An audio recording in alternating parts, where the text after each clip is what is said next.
প্রতিযোগিতাপূর্ণ মনোভাবটা গড়ে ওঠে প্রত্যেকের মধ্যে, যে আমাকে জিততে হবে, জেতার মনোভাব গড়ে ওঠে। মানুষ একটা সুশৃঙ্খল জীবন পদ্ধতির মাধ্যমে আসে। যেমন আমরা কিন্তু 11 জন করে 2টা দল গঠন করছি, দলের সবাই মিলে দলবদ্ধভাবে ঐক্যবদ্ধ থাকার যে একটা বিষয়, এটাও আসে। পাশাপাশি খেলাধুলা আমাদের শারীরিক এবং মানসিক বিকাশ ঘটায়। বিভিন্ন উপায়ে আমরা চেষ্টা করি, আমরা জয় নেওয়ার চেষ্টা করি কিনা, হ্যাঁ? তো এই নিতে গিয়ে আমাদের কিন্তু বুদ্ধির একটা পরীক্ষা হয়, আমরা কোন বুদ্ধিতে বলটাকে গোলে ঢুকাতে পারি সেই চেষ্টা করি, বুদ্ধিরও একটা বিকাশ ঘটে।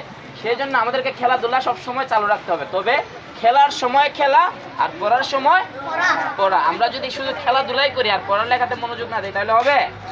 তাহলে আমরা খেলাধুলার পাশাপাশি সবচেয়ে যে জায়গাটা বেশি গুরুত্বপূর্ণ সেটা হচ্ছে পড়ালেখা মনোযোগ দিতে হবে। তো সবার সুস্বাস্থ্য দীর্ঘায়ু কামনা করছি। আর বিজয়ী দল এবং রানার্স দল ও সব দলকে অভিনন্দন জানিয়ে আমার কথা শেষ করছি। ধন্যবাদ সবাইকে।